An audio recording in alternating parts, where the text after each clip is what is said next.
Baik, pada kesempatan video kali ini saya akan mereview makalah kelompok 8 yang berjudul Konsep Penegakan Hukum yang Berkeadilan, lalu sumber historis, sosiologis, dan politis tentang penegakan hukum yang berkeadilan di Indonesia.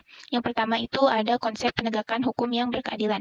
Penegakan hukum di sini yaitu merupakan suatu proses atau upaya dalam menegakkan atau mewujudkan fungsi norma-norma di masyarakat yang berlaku dalam kehidupan berbangsa dan bernegara. Lalu selanjutnya ada beberapa strategi dalam upaya penegakan hukum yang berkeadilan. Yang pertama itu meningkatkan peran penegak hukum yang bertujuan untuk menumbuhkan kesadaran anggota masyarakat. Tentunya tidak hanya kesadaran anggota masyarakat saja, tetapi aparatur penegak hukum juga haruslah memiliki kesadaran dalam penegakan hukum itu sendiri. Lalu yang kedua itu ada penegakan hukum di lingkungan peradilan, seperti di institusi penegakan hukum, misalnya di pengadilan, tempat pengadilan, terus di kejaksaan dan di tempat penegakan hukum lainnya, di lembaga-lembaga penegakan hukum lainnya. Lalu yang ketiga ada upaya pemberdayaan lembaga penegak hukum dan lembaga peradilan.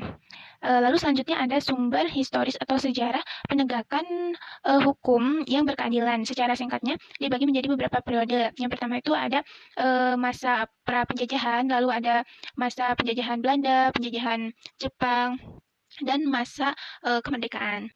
Lalu yang kedua ada sumber sosiologis dalam penegakan hukum yang berkeadilan. Tentunya dalam upaya penegakan keadilan ini perlulah ada suatu kerjasama, sistem kerjasama antara penegak hukum seperti menjalin relasi antar anggota. Dan yang terakhir ada sumber politis dalam penegakan hukum yang berkeadilan.